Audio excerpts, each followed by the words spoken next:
జరిగితే మాత్రం that is wrong. Okay okay నేను ఇక్కడ స్పష్టంగా చెప్తున్నా, అది మీడియా, కొంతమంది మీడియా అంటే అందరూ అనట్లేదు.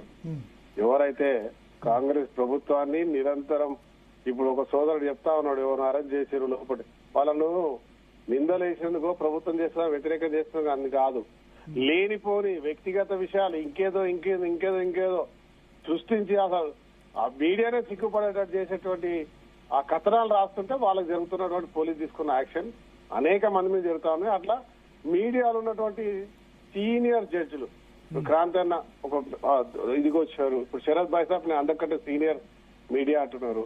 వాళ్ళు ఎవరి మీద వ్యక్తిగత జీవితాల మీద రాయలేదే, ఎవరు పర్సనల్ చరిత్రలు రాయలేదే, వాడు వీడు అది ఇది అని చెప్పలేదే.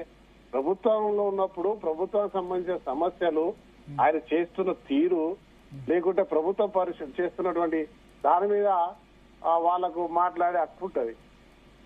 ఏది పడితే అది మాట్లాడేటోళ్ళు, అడ్డగోలుగా భాషలో మాట్లాడేటోళ్ళు, భూతు పురాణాలు చేసేటోళ్ళు, ఈ మానసికంగా ఆ కుటుంబంలో సంబంధం లేకున్నా రాజకీయ నాయకుడు కావాలంటే వాడు ఎంత కష్టపడాలా? ఎమ్మెల్యేగా ఉన్నవాడు, ప్రజా జీవితంలో ఉన్న వాళ్ళని అడగండి, వాడు ప్రజా జీవితం చేసుకుంటున్నవాడు. లేదు సార్, వినండి ప్లీజ్. కొత్త కుటుంబాన్ని ఎవరు తిరిగినా, ఎవరు కలిసినా, ఏది తప్పు జరిగినా, ఏది చేసినా అడగోలుగా మాట్లాడుతా ఉంటే వాళ్ళ గురించి ఇవాళ మీడియా అంటే ఒక జీటీలుగో TV9 కాదు సార్. నా కాన్ఫరెన్స్ కి రండి, 10 ఇండ్లకు ఒకడు ఒక యూట్యూబ్ ఛానల్ అని పెట్టిండు. ఒక క్వార్టర్, ఒక రూమ్ ఉంటది, ఒక గ్రీన్ పరదా ఉంటది, దాని మీద పెడితే ఇష్టం మాట్లాడుతూ ఉంటాం. అట్లా రాష్ట్ర వ్యాప్తంగా ఇవాళ ఉన్నది, దేశవ్యాప్తంగా ఉన్నది. ఒక జాల కాదు, నా సమస్య అని అంటలేదు, మీ సమస్య అంటలేదు, ప్రతి జాల ఉన్నది. దీంట్లో అసలు పత్రకారులు ఎవరు, అసలు జర్నలిస్ట్ ఎవరు, మాట్లాడే ఆ టాపిక్ ఇవన్నీ మాట్లాడేటప్పుడు ఇంతకుముందు ఆ టాపిక్ ఎవరో అది వేరంటే ఎట్లా? ఇప్పుడు ఆయన అన్నాడు కదా, అరెస్ట్ చేస్తున్నారు, లోపడేస్తున్నారు, ప్రశ్నించే గొంతు నొక్కుతున్నారు. ప్రశ్నించే గొంతు నొక్కింది మొన్నటి వరకు ఉన్న 10 సంవత్సరాల ప్రభుత్వం. ఎవరిని వదలలేదు. హెలికాప్టర్ లో కేసీఆర్ గారు ఒక ప్లేస్ కి పోతే కింద ఉన్న దగ్గర ప్రాంతాలను అరెస్ట్ చేశారు. దాన్ని అంటారు. ఇక్కడ అరెస్ట్మెంట్ చేయగలదే. ఇక్కడ కాంగ్రెస్ పార్టీకి ఎవరి పర్సనల్ జీవితాల్లో తొంగి చూసే ఆలోచన లేదు, అవసరం లేదు. ఇలాంటి రాజకీయ పరంగా ఎటువంటి ఫోన్ ట్యాపింగ్ జరగట్లేదు, ఇంపాసిబుల్, జరగట్లేదు గ్యారంటీ. సంగప్ప గారు రాజ్ ఠాకూర్ అన్న కన్ఫ్యూజ్ అయినా, అంటే కరెక్ట్ గా ఆయన రాజ్ ఠాకూర్ అన్న సంగప్ప మాడుతున్నా.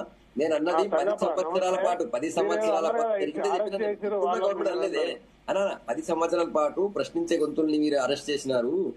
అప్పుడు ఎవరి ఆదేశాలతో అరెస్ట్ చేసినారు అన్న. తీన్మార్ మల్లన్న ఉదాహరణ కూడా గట్ట గవర్నమెంట్ గురించి చెప్పాను. ఇప్పుడు మీరు చేసిన అదే తీన్మార్ మల్లన్న కూడా అష్ట కష్టాలు పెట్టారు. ఆయన అదే చెప్పినాను. ఎందుకు ఆయన బ్లాక్ మెయిల్ అంటున్నా, కానీ బ్లాక్ మెయిల్ ఎక్కడ నిరూపణ? ఇప్పుడు ఆయన ఫ్యామిలీ, కేసీఆర్ ఫ్యామిలీ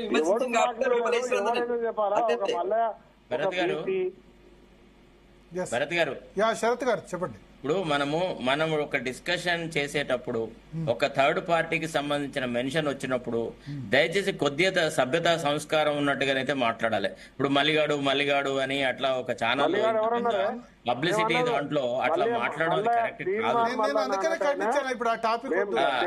అది పద్ధతి కాదు. ఎవరు అవునన్నా కాదన్నా, he was a victim in that particular under that dispensation. ఒక వ్యక్తి మీద ఒకే రోజున 3 కేసులు, 4 కేసులు వేరు, ఆయన సిస్టమ్ వేరు కావచ్చు. ఇలా కాంగ్రెస్ పార్టీ చేసుకునే అవకాశం చేస్తుంది. ఎందుకంటే ఇప్పుడు అతను ఒక ఎమ్మెల్సీ, గౌరవ ఎమ్మెల్సీ. ఇప్పుడు మనము కొన్ని కొంత సంస్కారం గౌరవ ఎమ్మెల్సీ గారు, మేము గౌరవ ఎమ్మెల్యేలుగా ఉన్నప్పుడు మమ్మల్ని చాలా గౌరవించమంటారా?